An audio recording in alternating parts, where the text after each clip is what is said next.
Hello viewers, I doctor S V K Lal welcome you all in my YouTube channel. मेरे YouTube channel में आपका बहुत बहुत स्वागत है।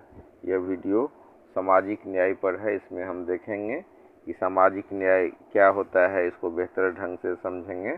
सामाजिक न्याय के जो प्रमुख साधन हैं, समान अवसर, संसाधनों का समान वितरण, मानवाधिकारों की सुरक्षा और भागीदारी, इसको डिटेल्स में थोड़ा सा डिटेल्स में हम जानने का कोशिश करेंगे कि क्या होता है सामाजिक न्याय और सामाजिक न्याय क्यों ज़रूरी है। तो सामाजिक न्याय को बेहतर ढंग से समझने के लिए हमको समझना होगा कि सामाजिक न्याय के प्रमुख साधन क्या हैं। और सामाजिक न्याय के प्रमुख साधन की बात करें तो इसमें सबसे मेन होता है समान अवसर, इक्वल अपॉर्चुनिटी। इसका अर्थ है कि जन्म, जाति, लिंग के आधार पर किसी के साथ भेदभाव न हो और सभी को अपनी क्षमता के अनुसार आगे बढ़ने का मौका मिले। अगर सामाजिक न्याय के प्रमुख साधन की बात करें तो इसमें आता है समान अवसर, संसाधनों का समान वितरण और मानवाधिकारों की सुरक्षा। तो सबसे पहले हो गया समान अवसर, इक्वलिटी। तो जाति, रूप, रंग, लिंग के आधार पर कोई भेदभाव नहीं होगा और सभी को अपनी क्षमता के अनुसार बढ़ने का मौका मिलेगा। अगर हम बात करें संसाधनों के समान वितरण का, तो समाज के संसाधनों जैसे शिक्षा, स्वास्थ्य और धन पर केवल कुछ लोगों का अधिकार न होकर उसका लाभ समाज के अंतिम व्यक्ति तक पहुंचना चाहिए। अगर हम मानवाधिकार सुरक्षा की बात करें तो प्रत्येक व्यक्ति को गरिमापूर्ण जीवन जीने का अधिकार की रक्षा करना, जिसमें अभिव्यक्ति की स्वतंत्रता और शोषण के विरुद्ध अधिकार शामिल है। भागीदारी की बात करें तो निर्णय लेने की प्रक्रिया और राजनीति में समाज के हर वर्ग, विशेषकर पिछड़े वर्ग की सक्रिय भागीदारी सुनिश्चित करना सामाजिक न्याय का मुख्य उद्देश्य है। भारत में सामाजिक न्याय के लिए संवैधानिक प्रावधान की बात करें तो भारत के संविधान के अनुच्छेद 14, अनुच्छेद 15, अनुच्छेद 17 और अनुच्छेद 38 और 39 में सामाजिक न्याय के प्रावधान की व्यवस्था है। तो भारतीय संविधान में सामाजिक न्याय सुनिश्चित करने के लिए कई महत्वपूर्ण अनुच्छेद हैं। जैसे कि अनुच्छेद 14 की मैंने बात की तो अनुच्छेद 14 कहता है कानून के समक्ष समानता, और अनुच्छेद 15 कहता है धर्म, मूल, वंश, जाति, लिंग या जन्म के स्थान पर भेदभाव का निषेध। और अगर हम अनुच्छेद 17 की बात करें तो यह बात करता है अस्पृश्यता यानी कि छुआछूत के अंत का। और अगर हम अनुच्छेद 38 और 39 की बात करें तो यह राज्य को ऐसी सामाजिक व्यवस्था बनाने का निर्देश देता है जो लोगों के कल्याण को बढ़ावा दे और आय की असमानता को कम करे। तो सामाजिक जागरूकता और शिक्षा के लिए भी सामाजिक न्याय बहुत ज़रूरी है।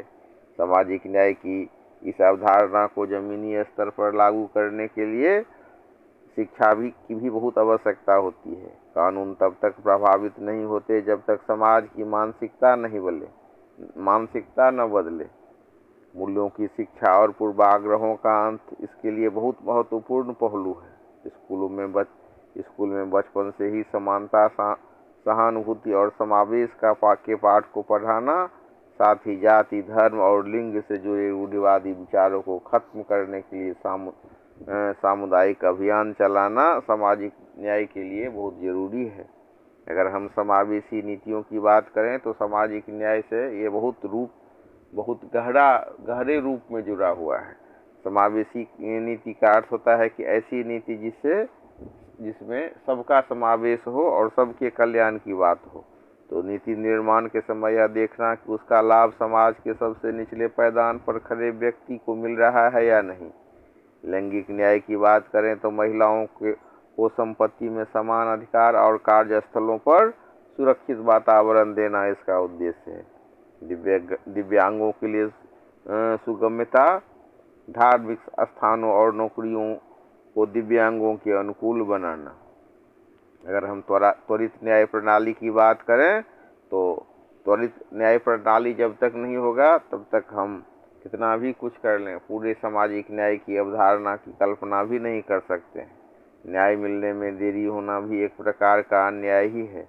मुफ्त कानूनी सहायता और लोक अदालतें लगा करके सरकार कहती है कि उसने सामाजिक जो न्याय है उसमें बहुत सारा पहलू पर काम किया और बहुत महत्वपूर्ण महत्वपूर्ण ढंग से सामाजिक न्याय को स्थापित करने में हमने मदद की। लेकिन अगर मतलब मुफ्त कानूनी सहायता की भी बात है तो कई बार प्रावधान होने के बावजूद भी कई बार इसको ले नहीं सकते। लेकिन अभी वर्तमान में जो नालसा जैसा संगठन है उस सब के माध्यम से बहुत ही सहायता दी जाती है और विधिक सहायता में के लिए संस्थाएं हमेशा उपलब्ध रहती हैं। लोक अदालत लगा करके छोटे छोटे जो विवाद होते हैं उसको जल्दी सुलझाने की कोशिश की जाती है और इसके लिए विकेंद्रीकृत प्रणाली का भी उपयोग किया जाता है। सामाजिक न्याय को हम 3 प्रमुख श्रेणियों में बांट सकते हैं। एक है आर्थिक न्याय, दूसरा राजनीतिक न्याय और तीसरा कानूनी न्याय। अगर हम आर्थिक न्याय की बात करें तो धन और संपत्ति का उचित वितरण, और राजनीतिक न्याय की बात करें तो शासन में सबकी समान भागीदारी, और कानूनी न्याय की बात करें तो बिना किसी भेदभाव के न्याय की प्राप्ति। सामाजिक न्याय का अंतिम लक्ष्य एक ऐसा समाज बनाना है जहां व्यक्ति की पहचान उसके गुणों से हो, न कि उसकी सामाजिक या आर्थिक पृष्ठभूमि से। सामाजिक न्याय की राह में आने वाली चुनौतियां और उसका समाधान बहुत महत्वपूर्ण है। जब हम हाँ कह कर के इस दिशा में आगे बढ़ते हैं तो हमें उन बाधाओं को समझना होगा जो समानता के रास्ते में खड़ी है। सामाजिक न्याय के मार्ग में प्रमुख जो चुनौतियां हैं वो है डिजिटल डिवाइड, बेरोजगारी और कौशल का अभाव, और जातिगत और क्षेत्रीय असमानता। कई बार विकास का लाभ कुछ विशेष क्षेत्रों या समूहों तक ही सीमित रह जाता है, जिससे क्षेत्रीय असंतुलन पैदा होता है। तो इन समस्याओं और चुनौती से निपटने के लिए सबसे महत्वपूर्ण है कौशल विकास, डिजिटल साक्षरता अभियान और सामाजिक सुरक्षा कवच।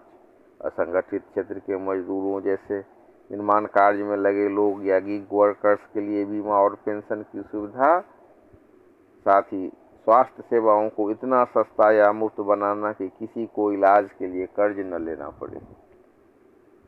न्याय केवल दान नहीं बल्कि हर नागरिक का अधिकार है। सामाजिक न्याय का अर्थ केवल मदद करना ही नहीं है, बल्कि एक ऐसा सिस्टम बनाना है जहां किसी को मदद की जरूरत ही न पड़े और वह अपने पैरों पर खड़ा हो सके। सामाजिक न्याय के किसी भी अभियान में कमजोर कड़ी को मजबूत करना ही असली उद्देश्य होता है। अगर हम विस्तार से बात करें तो इसे 3 बड़े स्तंभों में विभाजित कर सकते हैं। एक है आर्थिक सशक्तिकरण, दूसरा है सामाजिक समानता और तीसरा है कानूनी सुरक्षा। अगर इन तीनों चीज को अपनाया जाए तो हम सामाजिक न्याय में बहुत योगदान दे सकते हैं और सामाजिक न्याय को स्थापित भी कर सकते हैं। तो सबसे जरूरी क्या होता है कि किसी समाज को या वर्ग को जो कि वंचित, उपेक्षित, पीड़ित है, हम आर्थिक रूप से स्वावलंबी बनाएं, यानी कि उनका आर्थिक सशक्तिकरण करें, सामाजिक समानता उत्पन्न करें और कानूनी सुरक्षा भी दें ताकि वो आगे बढ़ सकें। और अगर ऐसा होता है तभी हम सामाजिक न्याय को सफल